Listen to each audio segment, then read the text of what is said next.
Hello all, जय माँ लक्ष्मी जय भोलेनाथ। दोस्तों, कैसे हैं आप सब लोग। आज के हम इस वीडियो में बात करने वाले हैं जो कि एक इम्पॉर्टेंट क्वेश्चन भी है और आपकी बहुत सारी क्यूरियोसिटी उससे शांत भी होगी। मतलब आप कन्फ्यूजन में है ना कि हम किस स्टेज पे हैं, हम क्या कर रहे हैं। बहुत सारे साइंस तो मिल रहे हैं, ये पहले चरण के साइन है, दूसरे तीसरे चौथे, या कौन सा चरण है, कौन सा स्टेज है जिस पे हम इस चीज़ को एक्सपीरियंस कर पा रहे हैं। और फिर चेंजेस हमें दिखाई कितने दे रहे हैं, कितने हो रहे हैं, सब पता चलेगा और क्या होगा अब आगे, है ना, ये मैं आपको बताऊंगी। देखिए, इसमें जो पहला ये 8th जो स्टेज आता है ना, इस जर्नी का 8th स्टेज, उसमें आपका यूनियन होता है। ठीक है, ये डेफिनेट है। अगर आप 8th स्टेज तक पहुंच चुके हैं तो समझ लीजिए आप यूनियन के भी बिल्कुल करीब पहुंच चुके हैं, यानी कि अब होने ही वाला है। ठीक है, ये 8th स्टेज। तो वो स्टेज क्या है, उसमें क्या क्या सिम्टम होते हैं, क्या क्या उसके लक्षण हैं, क्या क्या उसके अंदर मतलब आपको एक्सपीरियंस होते हैं, वो सब मैं आपके साथ इसमें शेयर करूंगी। तो आप इसे ध्यान से सुनना, इस पूरी वीडियो को। देखिए, पहले स्टेज में आप पहले सिर्फ इमेजिन कर रहे हो कि भाई कोई आने वाला है। ये आपको पहले स्टेज पे ये दिखाया जाता है कि कोई आने वाला है, something is about to come. तो कोई आने वाला है, वो आपको कैसे पता लगेगा। थोड़ा सा कुछ आपको पता है, ये जो 3D वर्ड की जो आहट होती है ना, उस तरीके से मिलती जुलती आहट आपको 5D वर्ड से, ऊपर से, यूनिवर्स से आपको बताई जाती है। जिस माध्यम से वो आने वाला होता है, उस माध्यम पे बार बार आपका ध्यान बिना फालतू में जाता है कि पता नहीं मैं इसे क्यों देख रही हूँ। मान लीजिए अगर सोशल मीडिया से किसी को कुछ मिलना है तो आप बार बार ना फ़ोन की तरफ देखोगे। सोशल मीडिया पे तो एक्टिव सभी हैं आजकल, लेकिन आपको बार बार फ़ोन पता नहीं क्यों दिखाई देगा, मेरा फ़ोन कहाँ है। भले ही आपके उस फ़ोन में कोई फ्रेंड नहीं है, कुछ नहीं, फ़ोन नहीं आ रहा, फिर भी आपको बार बार फ़ोन, क्योंकि आपको वो बताया जाएगा कि इसमें से दिखेगा तुझे, वो इसमें है वो व्यक्ति जो तुझे दिखने वाला है। आपका जो ध्यान है उस तरफ बार बार इंडिकेट किया जाएगा।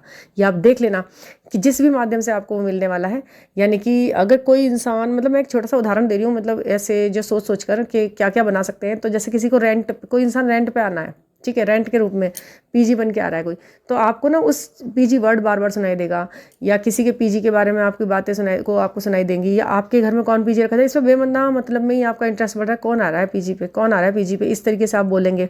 ठीक है, अगर कोई इंसान आपको बुक्स के जरिए दिखने वाला है कि कहीं आपका उसके किताब का लेन देन होने वाला है या कुछ है, तो आपका बुक में बहुत ज़्यादा वो आएगा कि वो कौन देने आ रहा है बुक, जिस भी माध्यम से होगा ना, बिना फालतू में ही आपका जो ध्यान है ना उस चीज़ पर बार बार दिया जाएगा। वो भी पहले ही, आपने अभी उस आदमी को जाना नहीं है, आपको उस आदमी का नाम तक नहीं पता है, फिर भी आपको वो जो एक पर्टिकुलर वे है ना, पर्टिकुलर सोर्स है जहाँ से वो आने वाला है, वो आपको बार बार दिखाया जाता है, सुनाई दिया जाता है। ठीक है, उस पर आपको पहले से जाता है, उसके आने से कुछ महीने पहले, यानी कि 6-7 महीने पहले या 3-4 महीने पहले आपका जो इंटरेस्ट है उस चीज़ में जाता है। ठीक है, सेकंड स्टेज में आपको क्या होता है, वो आपको दिख जाता है, केवल आपको अपनी तरफ से दिख जाता है। वो इंसान अभी आपको नहीं देखा होता, ना ही वो समझा हुआ होता कि भाई क्या चीज़ है ये, उसको नहीं मालूम है, वो डीएम है अगर। थर्ड स्टेज में ये होता है कि आप थोड़ा क्लोज आते हो, थोड़ा सा क्लोज, जैसे उसे भी थोड़ा सा पता लगे कि भाई इसके अंदर फीलिंग है, मेरे को देखकर ये मुझे देख लेती है और मैं इसे देख लेता हूँ, तो इट्स क्वाइट नेचुरल। ये सब होता है क्योंकि आप अपोजिट सेक्स हो, तो आपको एक दूसरे से थोड़ा बहुत हल्का फुल्का जरा वो सा लगता है। थर्ड स्टेज होती है, लेकिन वो जब आपको अट्रैक्शन होता है, सामने वाले को हल्का सा, बहुत हल्का सा, ना मामूली सा उसको मालूम चलता है कुछ। ठीक है, फोर्थ स्टेज में आप ये करते हैं कि आपकी थोड़ी कन्वर्सेशन होती है, लेकिन वो मतलब लव वाले पोर्शन से अलग होती है, मतलब स्पिरिचुअल टॉक हो जाएगी या फिर किसी और चीज़ पे हो जाएगी, कोई नॉर्मल बेसिस बातें होंगी जिसमें आपको उनकी अच्छी बुरी चीज़ें पता, उनकी हरकतें पता लगेंगी कि ये तो मेरी तरह बोलता है यार, मेरी तरह हाथ हिला रहा है, इसको भी यही आदत है शुरू से, इसको मेरी तरह आदत है ये वाली, इस तरह से उंगलियों को करना, इस तरह बालों पर हाथ फेरना। आपको उनकी जो बॉडी लैंग्वेज है ना, वो बिल्कुल आपकी जैसी लगने लगेगी, आपकी उनकी जैसी लगने लगेगी। और कुछ ना कुछ होगा तो ये होगा कि जो वो फिलहाल डेज में कर रहे होंगे ना, वो आप करने लगोगे, या उससे पहले थोड़े दिन पहले आप उसको नई आदत पता नहीं क्यों, या किसी उसकी तरह करने वाले लोगों पर आपको ध्यान जाएगा पहले से कि यार इस चीज़ को मैं बहुत ज़्यादा और उसे नोट कर रही थी कि ये इसने क्या किया, तो आपको उस पर्टिकुलर बंदे में वो चीज़ दिखाई देगी कि यार ये इसलिए मेरा ध्यान खींची थी ये चीज़, क्योंकि ये करता है। आपको अपने घर के मेंबर्स के ही आदतों में बहुत सारी ऐसी चीज़ दिखाई दे जाएंगी कि उन पर मेरा ध्यान इसलिए जाता था क्योंकि इसके अंदर ही आदत थी ये चीज़ें, क्योंकि आपको तो काफ़ी क्लियर हो गया है कि ये क्या है, कुछ तो है वाली बात, फेमिनाइन के लिए बोल रही हूँ। ठीक है, फिफ्थ स्टेज में, सिक्स स्टेज में ये दोनों सेम होते हैं। फिफ्थ सिक्स स्टेज थोड़ा बबल फेस सा लगता है, प्यार वाला पोर्शन लगता है कि भाई दोनों तरफ प्यार है, भाई इसको भी है मुझसे और मुझे भी इससे है, वो थोड़ा एक सा रहता है। और इसमें थोड़ा सा एनर्जी हाई रहती है, कभी लो कभी हाई, लेकिन हाई ज़्यादा रहती है। ठीक है ना। और सेवन्थ स्टेज में होता है सेपरेशन टाइप का सा, उसमें आपका असेंशन, सेपरेशन, मतलब उसमें आप बहुत ज़्यादा स्पिरिचुअल भी हो रहे हो। और मतलब सिक्स्थ में भी, सिक्स्थ से शुरू हो जाता है ये, आप सेपरेट हो गए, आप सिक्स में से सेपरेशन मान ही लीजिए कि आपको बिल्कुल ऐसा लगता है डिटैच भी हो रहे हैं, ये मुझे छोड़ रहा है क्या, मैं इसे छोड़ रही हूँ क्या, ये कुछ भी नहीं था क्या, इतना सारा सब कुछ लगा। ये जो मैंने बहुत जल्दी आपको बोल दिया है, ये काफ़ी टाइम तक चलता है ये काम, ये काफ़ी लंबे समय तक चलता है ये। मतलब आपको ऐसा लगता है कि मतलब ये इतने दिन महीनों तक तो मैं यही सोच रही थी, क्या ये मेरा सोचना गलत था, या मेरे जो ये सारे लक्षण दिख रहे थे, सारे साइन सिंक्रोनिसिटी, सबसे नंबर्स वगैरह सब मुझे दिख रहे थे, ये साइन वगैरह, हाँ ये sign symbol synchronicity numbers feathers, ये तितलियाँ, ये मेरे नंबर्स, ये सब कुछ आपका during first stage to last stage तक चलता ही रहेगा, बाद में भी चलता ही रहेगा। ये तो आपको ये कहीं नहीं छूटने का, किसी दिन भी नहीं छूटेगा, ये ध्यान रखना आप। तो आप जब पूछेंगे कि भाई यूनिवर्स क्या है क्या नहीं, आपको उस वक्त यूनिवर्स थोड़ा सा मिसगाइड, मतलब यूनिवर्स नहीं करते एक्चुअल में, वो थोड़ा सा नेगेटिव एनर्जीज जो होती हैं वो आपको टेस्ट बोल लीजिए, ट्रिगर्स बोल लीजिए, या यूनिवर्स के द्वारा आपके परीक्षाएं ली जा रही हैं, ये सोच लीजिए। आपको थोड़ा ब्लरी हो जाएगा विज़न की, भाई मैं सोच में किस में थी, आप बहुत ज़्यादा टेंशन में आ जाओगे कि था क्या ये सब कुछ, था क्या ये सब कुछ, मतलब मैं इस समय यानी कि मैं बेकार में ये सब कुछ सोची थी, मैं एक धोखे में जी रही थी, ये सब चीज़ें आपको फील होंगी। ये बहुत समय तक कई बार ना, ये 6-7 स्टेज जो है ना, ये बहुत लंबे चलते हैं, इसमें आपको बहुत सारे एक्सपीरियंस होते हैं, इसमें आप गिरते हैं, उठते हैं, संभलते हैं, रोते हैं, गाइडेंस भी लेते हैं। कुछ समझदार लोग थोड़े बहुत गाइडेंस से समझ जाते हैं, आगे बढ़ने लगते हैं और उस चीज़ को पा भी लेते हैं फाइनली। कुछ समझदार ऐसे होते हैं जो बहुत आगे बढ़ जाते हैं, फिर उनको वो रनर से चेज़र और चेज़र से रनर वाली स्थिति में बार बार झूलते रहते हैं। और कुछ ऐसे लोग होते हैं जो उसमें अटक के रह जाते हैं और बिल्कुल धराशायी हो जाते हैं, उनको नहीं, वो जो सेपरेशन वाला पोर्शन होता है ना उनका, वो 10 साल चलता है, फिर लंबा समय ही उनके घाव भरता है फिर। तो इस तरह से हम नासमझी ना करके समय से समझ जाएं। कोई सामने वाला अगर बता रहा है, पूरी एनर्जी से आपको सब कुछ बता रहा है, बार बार आप उससे पूछ रहे हो, गाइडेंस ले रहे हो, एनर्जी आपको वो दे रहा है, आप भी एनर्जी एक्सचेंज उसका एक दे रहे हो, तो उस चीज़ की उसका वो रखो, उसकी वैल्यू रखो, आपने जो किया है, और सामने वाला जो आपसे कह रहा है करने के लिए, उसे मन से संभालो, समझ लो कि हाँ भाई इसी चीज़ से, इसी राह पे मुझे चल के एक सही डेस्टिनी मेरी मुझे जो है प्राप्ति होगी। तो ये सब आप सोच कर अगर चलेंगे तो वो सब कुछ होगा, डेफिनेटली होगा, आपको मिलेगा वो सब जो फाइनली आप चाहते हैं। लेकिन आपने क्या करना है, खुद को प्रिपेयर करना है उसके लिए। अस्त्र शस्त्र सब दे दिए गए हैं लड़ने के लिए, कौन सी संघर्षों की स्थितियों से लड़ने के लिए समझदारी बता दी गई है, जगह बता दी गई है, कैसे कैसे जाना है, ताला कैसे खुलेगा, चाबियाँ आपके हाथ में है, कौन सी चाबी है ये भी बता दिया गया है। पर बुद्धि विवेक कार्य एक्शन आपको करना है, आप करेंगे। जब तक नहीं करेंगे सोचते रहेंगे, पूछते रहेंगे। सबसे पहली बात तो ना, पूछना कम करो, समझना शुरू करो। मतलब आपका क्वेश्चन एक होना चाहिए, सामने वाला आपको 10 आंसर भी देना तो उसमें से 1000 आंसर आपको निकाल लेने आने चाहिए कि ये बोल क्या रहा है, समझ जाऊँ मैं इसको, ये मेरे अच्छे के लिए बोल रहा है, कुछ मेरे को आगे बढ़ाने के लिए बोल रहा है। क्योंकि जब भी कोई इंसान आपको कुछ समझाएगा ना, वो आपके अच्छे के लिए समझाएगा, चाहे फिर उसमें उसका खुद का ये स्वार्थ हो कि भाई ये मेरी तारीफ ही करेगा आपकी, चलो इन्होंने अच्छा समझाया, बट वो बिल्कुल मन से ये चाहेगा कि इसकी ये प्रॉब्लम जो है पूरी तरह सॉल्व हो जाए। ठीक है, मैं अपनी बात कर रही हूँ तो मैं तो यही चाहती हूँ, जब आप मुझसे जुड़ते हैं ना, चाहे किसी भी तरीके से आप जुड़ते हैं जैसे, तो मुझे फिर यही लगता रहता है कि भाई ये अपनी पर्टिकुलर इस परेशानी से तो ये निकल ही जाए, जो इसकी प्रॉब्लम इसको दिमाग में आ गई है। तो ये चल रहता है। अच्छा, अब हम 8th स्टेज की बात करते हैं, उसके थोड़े साइन और सिम्टम्स मैं आपके साथ शेयर करती हूँ कि क्या है। 8th स्टेज में जब आप आ जाते हैं ना, वो स्टेज ना हर किसी को एक तो मतलब मिलता नहीं है आसानी से, बिल्कुल नहीं मिलता है वो आसानी से। 6 और 7 में ही वो झूलता रहता है इंसान लास्ट में आकर। ये पहले वाले तो स्टेज बड़ी जल्दी पार हो जाते हैं, पहला, दूसरा, तीसरा, चौथा, पाँचवा।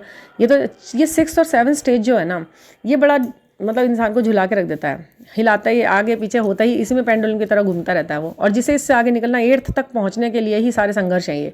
तो आपने करना क्या होता है कि उसमें एक तो आपको सारे चक्रास बैलेंस करके, यहाँ तक तो आपने सारा कोर्स कंप्लीट, कहते हैं ना कि अब आपका फाइनल एग्ज़ाम है, ठीक है।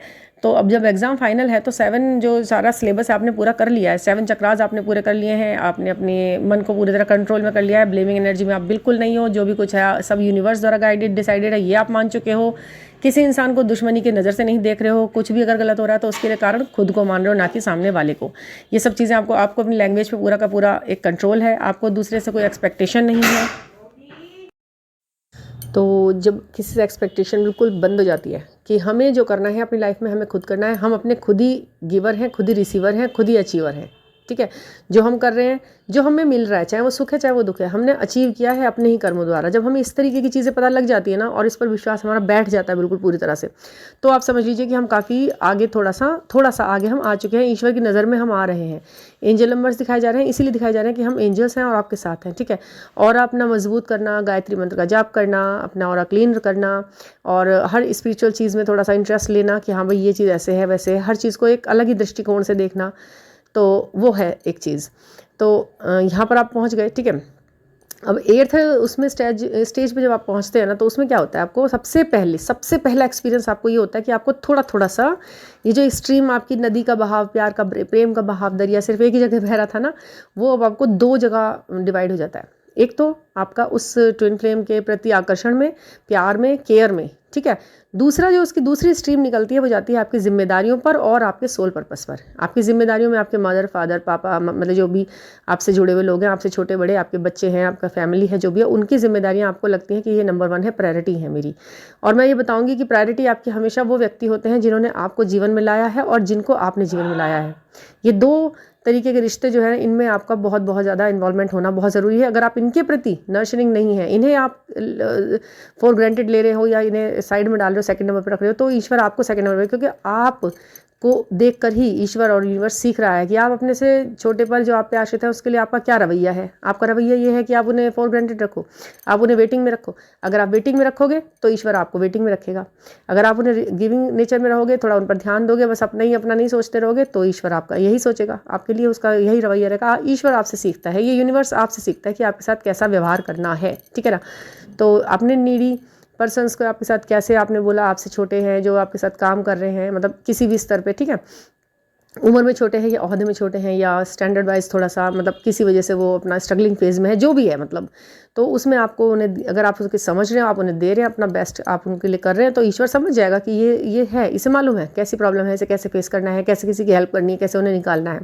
तो ईश्वर भी आपके लिए यही कोशिश करता है, यूनिवर्स आपके लिए वैसी ही व्यवस्थाएं बनाते हैं, ठीक है। तो जब 8th स्टेज पे आप आ जाते हो, तब आप मान लो कि आपका जो यूनियन है वो पक्का है, बिल्कुल इस दुनिया में आपका 3D वर्ल्ड में मिलना पक्का है। 5D वर्ल्ड की आपको पूरी सिंक्रोनिसिटी होती रहती है, आपको वो अंदर ही अंदर फील होते हैं। लेकिन उसमें एक चीज़ बहुत ज़रूरी है, ये सारा सब कुछ होने के बाद भी इस 3D वर्ल्ड में रहते हुए आपको 2 चीज़ें ज़रूर कर रहे होंगे आप, अगर आपका यूनियन होना है तो। वो पहला काम तो ये है कि आप अपने काम से प्यार कर रहे होंगे। आप जिस भी काम को कर रहे हैं ना, वो आपके लिए उतना ही प्रायोरिटी पे होगा जितना कि आपका ट्विन फ्लेम आपकी प्रायोरिटी, मतलब दोनों चीज़ों को 50-50 आप पहुंच गए हो, इस स्टेज पे पहुंच गए हो। अपने काम से आपको प्यार हो गया है, लव हो गया है, आपका मतलब प्यार है वो आपका, जो आपका काम है, चाहे वो आप कुछ भी कर रहे हो, आप किसी कंपनी में लगे हुए हो या किसी कंपनी से काम से जुड़े, आपकी फैक्ट्री खोली हुई है आपने, या आप सिलाई कढ़ाई बुनाई सिखाते हो, या फिर आप पढ़ाई कराते हो, कोचिंग है आपका, आपकी लाइब्रेरी है, आपका इंस्टीट्यूट है, आपका कैफ़े खुला हुआ है, या आप ये हीलर का काम कर रहे हो, वर्कर हो, साइकोलॉजी जैसे आप किसी की हीलिंग कर रहे हो, साइकेट्रिस्ट हो, आप बहुत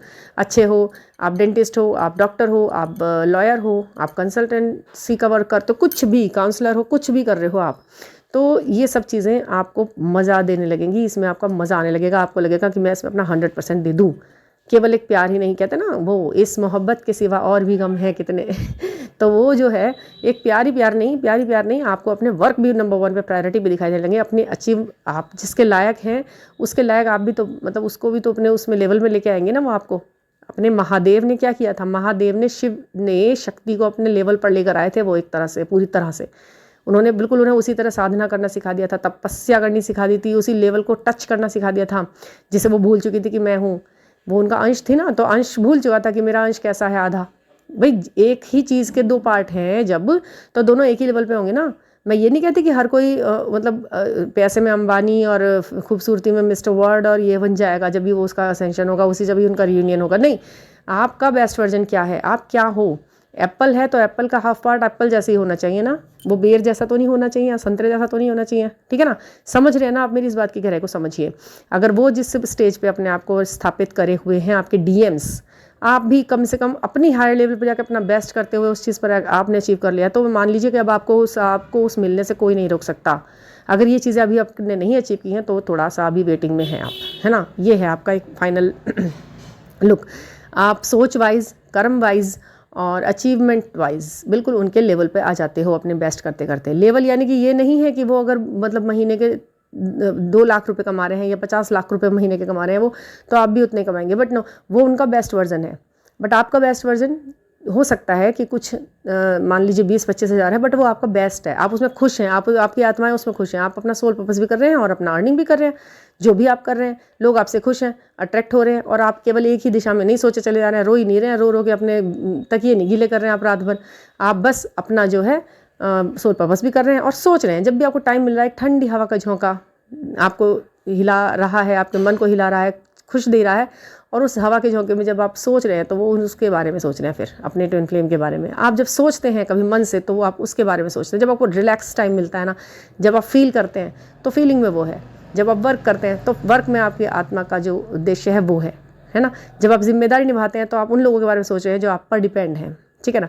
जब आप इन तीनों चीज़ों को कर रहे हैं और बड़े रिलैक्स मूड में और आप बात करते हैं तो आप बहुत अच्छे लगते हैं और आप बहुत अच्छे हो जाते हैं ईश्वर की नज़र में। तो उसके लिए मूर्ति पूजा अगर आप नहीं कर पा रहे हैं, टाइम नहीं निकल रहा है या तो उसके लिए बहुत कुछ नहीं, आप आंखें बंद कीजिए, याद कीजिए सूर्यदेव महाराज को, याद कीजिए शनिदेव महाराज को, याद कीजिए, अपना दान दे दीजिए, जो भी करना है शिव जी की पूजा कीजिए। और फिर भी अगर आपको थोड़ा सा भी कहीं डाउट है, थोड़ा सा भी अटक रहे हैं कि मैं किस दिशा में जाऊँ, मैं फिर भी अटकी हुई हूँ या अटका हुआ हूँ, तो मुझसे प्लीज़ गाइडेंस आप ले सकते हैं। छोटा सा एक सेशन फ़ोन पर भी आप मुझसे ले सकते हैं, तो उसमें भी आपको काफ़ी क्लैरिटी मिलेगी, बशर्ते कि आप ये सोचें कि मुझे इससे कुछ निकालना है, ठीक है ना। तो मुझे लगता है आपको क्लैरिटी मिली होगी और आपको यूनियन भी मिलेगा बिल्कुल इस तरह से। तो थैंक यू फॉर लिसनिंग। और सबके लिए ब्लेसिंग्स हैं और सभी के लिए एक अच्छा समय शुरू हो रहा है। 8 स्टेज को टच करना है तो वो सब कुछ एक्सपीरियंस करना ही होगा, उन सबको जीना ही होगा, जो मैंने अभी आपके सामने जिक्र किया है इस वीडियो में। तो इस वीडियो को पहुँचाइए ज़्यादा से ज़्यादा लोगों तक और सब्सक्राइब कीजिए, लाइक कीजिए, शेयर कीजिए और मुझे सपोर्ट कीजिए। Thank you for listening.